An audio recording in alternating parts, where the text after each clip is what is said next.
Halo guys, balik lagi bersama Bang Theo di sini. Kali ini Bang Theo akan melanjutkan cerita Again the Sky Supreme. Buat kalian yang penasaran, langsung saja ya simak video kali ini. Feng Qingcheng menyeka darah dari mulutnya. Lalu dia berkata sambil menangis, "Tan Yun, ketika kamu jatuh ke tangan wanita ini, aku akan menghabisi dirimu." Feng Qingcheng meringkuk di sofa batu giok dengan perasaan patah hati. Setelah menangis selama 1 jam, dia berganti pakaian baru dan kembali ke divisi formasi gerbang suci. Ketika dia kembali, Feng Yun sudah duduk di aula menunggu dirinya. Feng Yun menatap mata merah dan bengkak Feng Qingcheng. Dia perlahan berdiri dari tempat duduknya dan berkata, "Qingcheng, ada apa? Apakah Tan Yun menggertakmu?" Feng Qingcheng menggelengkan kepalanya. Dia tidak akan membiarkan leluhurnya tahu tentang hal memalukan seperti itu. Feng Yun berkata, "Qingcheng, bagaimana keadaannya? Apakah Tan Yun telah tertipu?" Feng Qingcheng memaksakan senyum dan berkata, "Tan Yun benar-benar berpikir bahwa aku sudah menjadi wanitanya." Feng Yun tersenyum dan berkata, "Bagus sekali, dengan cara ini rencana kita bisa berjalan dengan lancar." Feng Qingcheng berkata, "Leluhur, penampilanku sampai seperti ini. Mengapa kamu tidak peduli padaku?" Feng Yun melangkah maju dan meraih tangan Feng Qingcheng. Lalu dia berkata, "Jika Tan Yun akan setia kepada keluarga Feng, mengapa kamu tidak menikah dengannya?" Wajah Feng Qingcheng memerah karena marah. Feng Yun berkata, "Gadis bodoh, dengarkan leluhurmu. Tan Yun adalah jenius yang belum pernah ada sebelumnya. Jika dia benar-benar bergabung dengan keluarga Feng, aku pikir ayahmu juga bersedia membiarkannya menjadi menantu. Kamu sangat berbakat, dan kamu adalah kepala keluarga berikutnya. Jika kamu dan Tan Yun bertanggung jawab atas keluarga Feng bersama-sama, maka keluarga Feng akan makmur seperti di zaman kuno." Mendengarkan hal itu, Feng Qingcheng berkata sambil menangis, "Aku tidak akan menikahi Tan Yun, aku akan berkultivasi. Leluhur, dan Te Shuangshong menamparku di gunung kuno Huangfu. Kapan kamu akan menghabisi dia?" Feng Yun berkata, "Gadis bodoh, dengarkan leluhurmu. Tan Yun adalah jenius yang belum pernah ada sebelumnya. Jika dia benar-benar bergabung dengan keluarga Feng, aku pikir ayahmu juga bersedia membiarkannya menjadi menantu. Kamu sangat berbakat, dan kamu adalah kepala keluarga berikutnya. Jika kamu dan Tan Yun bertanggung jawab atas keluarga Feng, maka keluarga Feng akan makmur seperti di zaman kuno." Mendengarkan hal itu, Feng Qingcheng berkata sambil menangis, "Aku tidak akan menikahi Tan Yun. Aku akan berkultivasi. Leluhur, dan Te Shuangshong menamparku di gunung kuno Huangfu. Kapan kamu akan menghabisi dia?" Feng Yun terdiam beberapa saat, lalu dia berkata, "Aku tidak bisa menghabisinya sekarang. Jika aku menghabisinya, Tan Yun mungkin tidak akan bisa menjadi kepala sekte. Leluhur telah memutuskan bahwa ketika tenggang waktu 9 tahun semakin dekat, aku secara pribadi akan bertanya pada Tan Yun.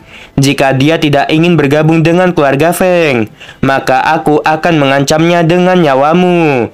Jika dia tetap tidak ingin bergabung, maka aku akan menyingkirkan Te Shuangshong untuk membalaskan dendammu sebelum Tan Yun bertarung melawan putra suci dan putri suci lainnya. Tentu saja, Tan Yun juga harus mati." Feng Qingcheng berkata, "Jika Tan Yun bergabung dengan keluarga Feng, kapan Te Shuangshong akan dihabisi?" Feng Yun tersenyum dan berkata, "Kalau begitu, tunggu sampai Te Shuangshong membantu Tan Yun naik ke posisi kepala sekte. Lalu aku akan menghabisinya." Feng Qingcheng mengangguk dan berjalan keluar istana. Feng Yun tersenyum dan berkata, "Qingcheng, ini istana milikmu. Bukankah kamu akan berkultivasi?" Feng Qingcheng berkata, "Leluhur, Qingcheng akan berkultivasi setelah berurusan dengan beberapa masalah sepele." Setelah mengatakan hal itu, dia terbang keluar dari istana. Pada saat yang sama, Yuan Fengjun. Dia secara pribadi memimpin ribuan murid inti penegak hukum untuk berjaga di gerbang alam rahasia divisi berjasa gerbang suci. Dalam hati Yuan Fengjun, Tan Yun adalah tuannya. Jadi dia secara pribadi akan menjaga alam rahasia divisi berjasa gerbang suci. Fakta bahwa Yuan Fengjun secara pribadi menjaga divisi berjasa diketahui oleh Gong Sun Yangchun. Gong Sun Yangchun di kursi roda tampak suram karena Dante Swangsong benar-benar menjaga Tan Yun dengan serius.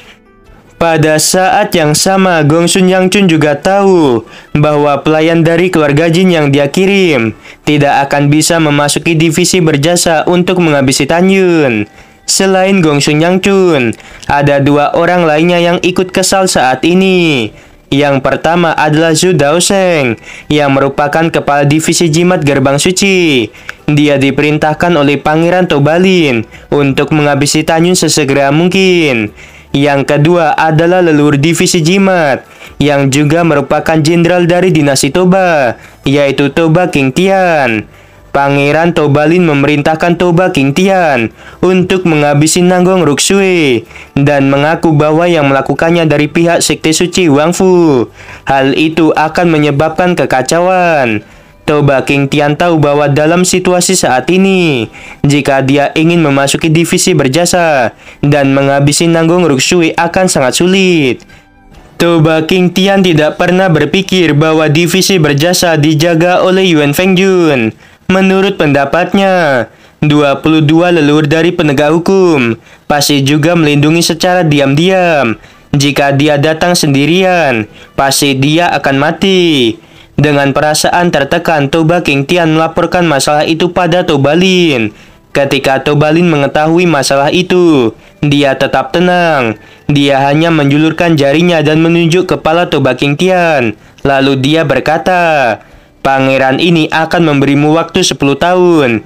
Kepala Nanggong Ruksue harus dikirim kepada pangeran ini."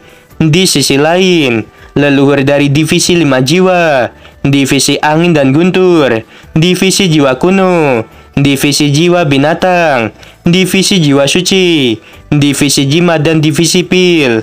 Para leluhur itu memerintahkan bawahannya untuk membantu putra dan putri suci mereka menjadi lebih kuat. Pada saat yang sama, Tan Yun yang sudah berada di lantai 4 pagoda suci, dia tahu bahwa 9 tahun kemudian akan menjadi waktu untuk mengubah takdirnya. 1 hari berkultivasi di pagoda suci lantai 4, setara dengan 3 bulan di dunia luar. Sejak Tan Yun kembali ke lembah berjasa nomor 1, dia memerintahkan kera iblis berkultivasi di lantai ketiga dan singa naga emas di lantai kedua. Tan Yun tahu bahwa dalam 9 tahun kemudian waktu di dunia luar, kera iblis dan singa naga emas akan menjadi tangan kanannya dalam menghabisi para musuhnya. Karena kera iblis mendapatkan warisan dari dewa naga iblis, lalu singa naga emas mendapatkan warisan dari dewa naga emas. Kecepatan kultivasi mereka beberapa kali lebih cepat daripada binatang biasa. Pada saat ini, Tan Yun sedang duduk bersila di lantai 4 pagoda suci. Tan Yun mengendalikan api Hongmeng setinggi 50 kaki untuk menelan benih api suci tingkat rendah dengan atribut api, yaitu api suci Tianchuan. Pada saat yang sama, Tan Yun juga mengendalikan api es Hongmeng yang setinggi 30 kaki dan melahap api suci tingkat menengah dengan atribut es, yaitu api suci Yanshuan. Oke guys, Mimin ingetin lagi ya. 2 benih api itu didapat dari kompetisi murid inti gerbang suci di episode sebelumnya. Oke, kita lanjut. 3 tahun kemudian, api Hongmeng telah menelan api suci Tianchuan. Lalu api Hongmeng dari tahap puncak tingkat keempat menjadi tahap kecil tingkat kelima. Ukuran api Hongmeng melonjak dari 50 kaki menjadi 100 kaki. Kemudian Tan Yun mengeluarkan 3 benih api suci dengan atribut api dan dilahap oleh api Hongmeng. 2 tahun kemudian waktu di dalam pagoda, api es Hongmeng dari tahap puncak tingkat keempat juga dipromosikan ke tahap kecil tingkat kelima seperti api Hongmeng. Ukuran api es Hongmeng juga melonjak menjadi 100 kaki. Tanyun mengeluarkan 2 benih api suci dengan atribut es dan dilap oleh api es Hongmeng. 5 benih api yang barusan ditambahkan berasal dari Dantayu. 30 tahun kemudian di dalam pagoda, api Hongmeng akhirnya melahap 3 api suci dengan atribut api. Ukuran api Hongmeng telah melonjak hingga 300 kaki dan memancarkan aura yang dapat membakar semua benda. Tanyun perlahan membuka matanya.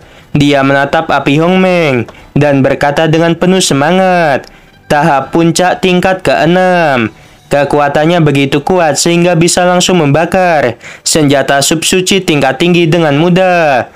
Tanyun mengangkat kepalanya dan tertawa, lalu melambaikan tangan kirinya, dan api Hongmeng menghilang. Waktu berlalu, 25 tahun lagi di pagoda. Api es Hongmeng yang tingginya 100 kaki akhirnya selesai melahap 2 api suci tingkat tinggi dengan atribut es. Dalam sekejap, api es Hongmeng melonjak hingga 500 kaki. Api es Hongmeng memasuki tahap kecil tingkat ke-7. Itu berarti dapat menghancurkan senjata suci tingkat menengah. Tidak diragukan lagi, api es Hongmeng menjadi andalan Tanyun dalam menghabisi lawannya. Mimin ingetin lagi ya guys, senjata subsuci itu di bawahnya senjata suci. Oke, kita lanjut. Tanyun menahan kegembiraannya dan menyimpan api es Hongmeng ke dalam tangannya. Tujuan Tanyun memasuki sekte suci Wangfu adalah untuk meningkatkan kekuatannya dengan bantuan sumber daya yang ada di sekte, sehingga dia bisa naik ke alam abadi. Tanyun mengucapkan terima kasih pada sekte suci Wangfu.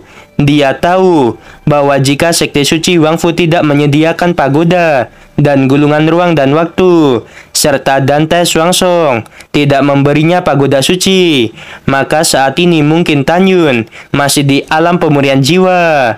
Tanyun sekarang sudah menghabiskan 60 tahun penuh di pagoda suci. Itu setara dengan 8 bulan di dunia luar. Meskipun masih ada lebih dari 8 tahun 3 bulan sebelum kompetisi putra dan putri suci, Tanyun tetap akan berkultivasi dengan serius. Sebelum berkultivasi, Tanyun memeriksa dan menemukan bahwa kera iblis telah menjadi monster periode kesengsaraan tingkat ke-5. Setelah itu, Tanyun melihat singa naga emas. Dia menemukan bahwa singa naga emas menjadi monster periode pertumbuhan tingkat ke-5. Setelah itu, Tanyun duduk bersila dan memejamkan mata. Dia mulai merasakan penghalang alam jiwa suci tingkat ke-4. 20 tahun kemudian, tiba-tiba langit di atas lembah berjasa nomor 1 ditutupi dengan awan gelap, guntur dan kilat serta angin kencang. Tanyun di pagoda suci menyentuh penghalang alam jiwa suci tingkat ke-4. Seperti yang kita semua tahu, orang di alam jiwa suci tingkat ke-3 ingin menerobos ke alam jiwa suci tingkat ke-4 akan menyebabkan kesengsaraan surgawi kecil. Lalu ketika memasuki alam jiwa suci tingkat sempurna dan ingin menerobos ke alam jiwa tingkat pertama, akan menyebabkan kesengsaraan surgawi yang sangat mengerikan. Ada banyak jenis kesengsaraan surgawi berdasarkan atribut yang dimiliki dan kekuatan orang itu. Setelah Tanyun meninggalkan lantai 4 pagoda suci, dia naik ke langit dengan cepat untuk melewati kesengsaraan surgawi kecil. Setengah jam kemudian, semua puncak gunung dalam radius 500 mil tampak kacau. Meskipun Tanyun berhasil melewati kesengsaraan surgawi, dia masih berada di alam jiwa suci tingkat ke-3. Jika itu orang lain yang melewati kesengsaraan surgawi, maka dia langsung memasuki alam jiwa suci tingkat ke-4. Setelah itu, Tanyun kembali ke lantai 4 pagoda suci di lembah berjasa nomor 1. Tanyun berkata, teknik kondensasi Ki Hongmeng. Tanyun duduk bersila, lalu dia mulai melahap energi spiritual langit dan bumi. 5 tahun 5 bulan kemudian, Tanyun akhirnya menerobos ke alam jiwa suci tingkat ke-4. Selanjutnya, Tanyun tidak langsung mencoba menerobos ke alam jiwa suci tingkat ke-5, tetapi memilih untuk memperkuat garis keturunan Hongmeng. Tanyun duduk bersila, dan memejamkan mata. Lalu dia mulai bermeditasi. Setelah memadatkan atau memperkuat garis keturunan Hongmeng ke tahap keempat, Tanyun langsung melanjutkan bermeditasi. 20 tahun kemudian, Tanyun merasakan penghalang alam jiwa suci tingkat kelima. Tanyun menghabiskan 5 tahun lagi untuk menerobos ke alam jiwa suci tingkat keenam. Selanjutnya, Tanyun menghabiskan 6 tahun untuk memadatkan garis keturunan Hongmeng ke tahap kelima. Butuh 30 tahun lagi untuk dipromosikan ke alam jiwa suci tingkat keenam. Butuh 7 tahun untuk memadatkan garis keturunan Hongmeng ke tahap keenam. Tanyun membutuhkan 40 tahun lagi untuk dipromosikan ke alam jiwa suci tingkat ketujuh. Butuh 8 tahun untuk memadatkan garis keturunan Hongmeng ke tahap ketujuh. Tahun-tahun berlalu, Tanyun telah menghabiskan waktu 230 tahun lagi di dalam pagoda suci. Tanyun membuka matanya, dan aura alam jiwa suci tingkat sempurna keluar dari tubuhnya, menyebabkan ruang di pagoda bergetar. Tanyun tidak hanya memasuki alam jiwa suci tingkat sempurna, tetapi juga memadatkan garis keturunan Hongmeng ke tahap ke-10. Setelah memadatkan garis keturunan Hongmeng ke tahap 10, Tanyun juga telah mengolah tubuh tirani Hongmeng ke tahap puncak tingkat kelima. Tanyun memiliki kekuatan untuk menghancurkan senjata terhormat tingkat tinggi hanya dengan tangan kosong. Pada saat yang sama, ukuran tubuh Tanyun bisa meroket hingga 30 kaki. Jika Tanyun sudah dipromosikan ke alam jiwa tingkat pertama, Tanyun dapat memasuki tahap awal tingkat ke-6 dari tubuh tirani Hongmeng. Tanyun menekan kegembiraannya dan menghitung waktu yang sudah dia habiskan. Setelah perhitungan, ia menghabiskan total 426 tahun 5 bulan di pagoda suci lantai keempat. Jika waktu di dunia luar baru 4 tahun 7 bulan. Tanyun berkata, masih ada 4 tahun 4 bulan sebelum aku melawan putra dan putri suci. Ketika aku dipromosikan ke alam jiwa tingkat pertama, aku dapat membuka lantai 5 dan lantai 6 pagoda suci. Memikirkan hal itu, Tanyun memeriksa singa naga emas di lantai 2 menggunakan kesadaran spiritualnya. Dia menemukan bahwa singa naga emas telah menjadi monster periode kesengsaraan tingkat kelima. Di lantai 2 pagoda suci, 1 hari setara dengan 1 bulan di dunia luar. Bisa dikatakan bahwa kecepatan kultivasi singa naga emas sangat cepat. Tanyun kemudian memeriksa kera iblis di lantai 3. Tanyun menemukan bahwa kera iblis telah memasuki periode pertumbuhan tingkat ke-6. Kera iblis keluar dari pagoda hanya saat dia melewati kesengsaraan surgawi.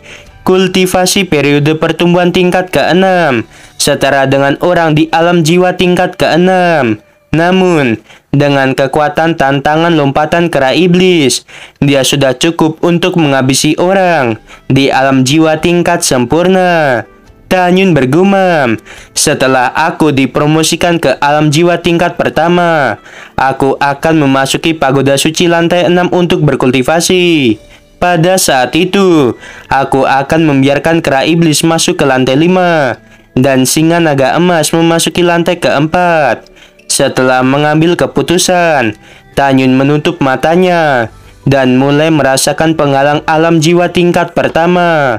Waktu di dalam pagoda, 40 tahun kemudian, tiba-tiba, langit di atas lembah berjasa nomor 1 menjadi gelap.